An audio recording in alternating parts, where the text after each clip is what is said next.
Hey guys, welcome back to Tomatoes, Poppies, and Everything Gardening. Today we're going to work on some container planters that are on my back deck. We're going to work on a fig that I got on the clearance. We're going to work on ferns and other shade-loving plants that are perennial, and also a fairy rose we're going to repot.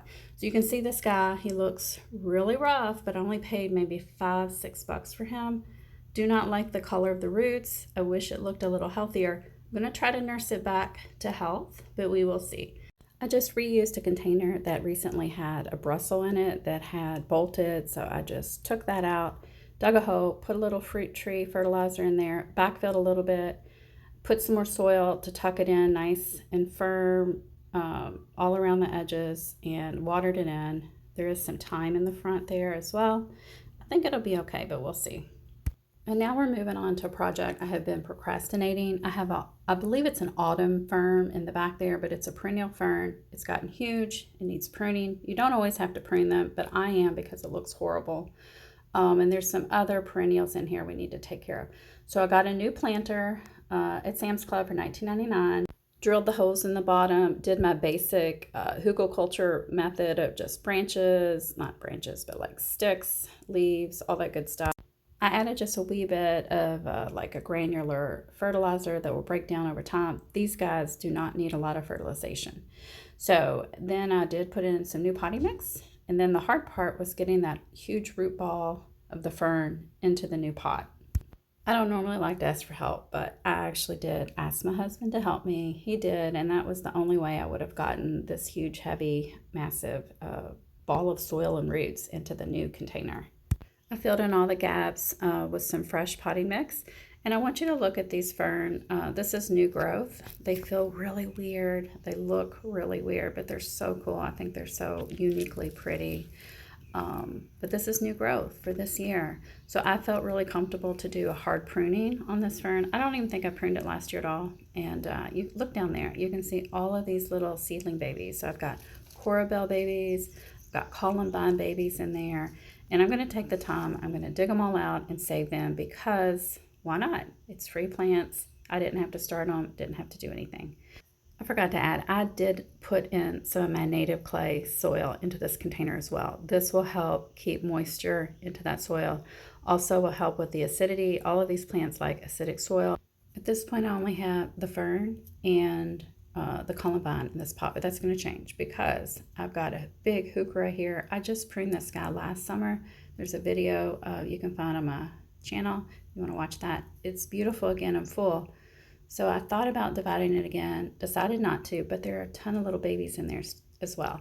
Thought about dividing the fern. I almost did it, and then I'm like, nah, let's just wait another year. You can do that though. These are perennials. You can divide them and spread out your plants. So then I had this Persian shield that was in my house. It developed spider mites. I kicked it outside when it was warm, and it's looking fair. It will look better soon. I noticed in the last couple months it was just drinking the water. I had to water it every day indoors. So I wanted to look at the roots. So I popped it out, and yes, it is severely root bound. There you go. That's root bound plant if you want an example. So I'm just going to shear off about probably 4 inches of the root at the bottom. Repot it with just a wee bit of soil.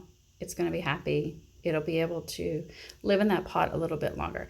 So then I decided, okay, I want some Astilbe here. This is like a dwarf variety. It only gets about 12 inches tall. And I put 3 in there. I'm really packing this planter to the max, really. And then I went and found some baby Corabelles to put in here as well. I put 3 baby Corabelles, 3 Astilbe, and then we've got 1 Columbine. And then we've got that huge fern that technically could be 2 plants at this point. And then I topped everything off with some mulchy type soil that I had bought recently that will retain moisture here. This is a moisture loving collection of plants. And so I cleaned everything up, and I think it looks so much better. And then it was time to prune up that heuchera or Corabelle. Decided not to remove the babies because I would be standing there for probably an hour to pot up all those little babies. I'm just going to let the strongest ones survive, and if they don't all make it, that's okay, but some will. They do need light to germinate, but you can see must have gotten some light because there are plenty of little babies there. Maybe in a week, maybe if I get some free time, I will try to pot them up. I did put up the ones from the fern though. And then are what the heuchera seed pods look like. I did go sprinkle those over in my woodland area.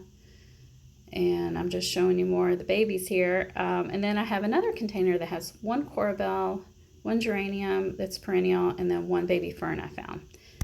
Now that this job is complete, let's take that planter and go work on my fairy rose that needs a lot of help. Well, not really a lot of help. It just needs a new container, a bigger container, because it keeps drying out. It keeps falling over when it's a windy day because it's getting light because it's so dry. So I tried to measure up where I wanted that planter, but first I found a purple coneflower there, so I had to relocate it.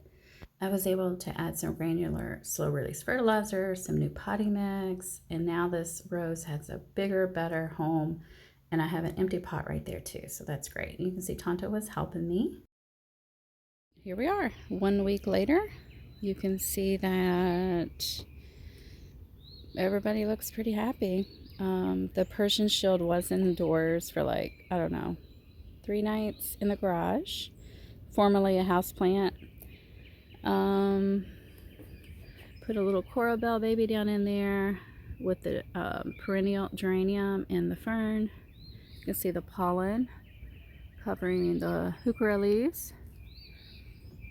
And it looks like the coral bells I transplanted in here did fine. The Astilbe is putting on leaf growth, so it's doing really great. The ferns are getting bigger. That's going to be a new beautiful fern leaf. It looks so ugly right now. Oh, the Columbine's getting ready to open. Isn't that pretty? I wonder what color that'll be. Looks like it has some purple. And let's go take a peek at the rose and the fig. So the fig, I mean, it looked really rough when I bought it, right? You can see where they have taken multiple cuttings off of this poor plant over the years. I think we're going to give it a new home. I feel like we adopted a poor dog that was a breeder for like years and just living in a cage. And now it gets to have its own life and be out, have a good day, good food. Poor thing. Look at it. I think it'll be okay though. Hopefully. It's got a lot of old. Wow, just look at all those cuttings that have been taken. All right.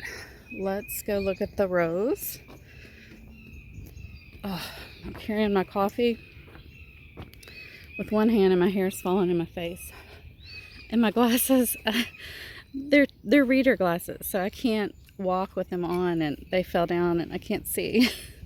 There's Tonto this morning laying on my area that I just weeded and planted those forget-me-nots, and he's crushing them. And there we go. You can see the rose looks great. I see a little bit of new growth here. I'll put a picture from last summer. This is a fairy rose. It's just stunning. And they get kind of wider than taller, so it'll kind of eventually cascade down from that planter. And I'm thinking in this pot I may save it and put banana mint if I order that. I have to place an order with this one company where I got all that mint last year. I think it was Colonial Creek. I really want to try the banana mint. Look at Tonto smelling the arugula flowers. So I may save that spot for that, because roses and mint are great companions, but they don't need to be in the same pot together because they will compete with the resources. So I think that looks really nice. I think as we're coming up the walkway here, you can see my forget-me-nots are blooming. I need to get some pictures of those before they're done, which is really soon.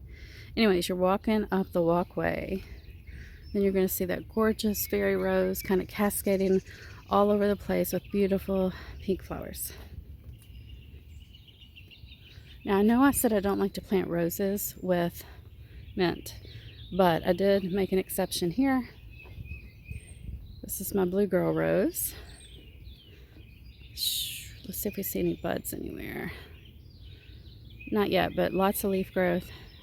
And down in there I have a real petite mint called strawberry mint. and it does kind of smell like strawberries. Alright guys, that's going to do it for this video. Hope you enjoyed it and hope you're having a great gardening week. And I will talk to you soon. Bye.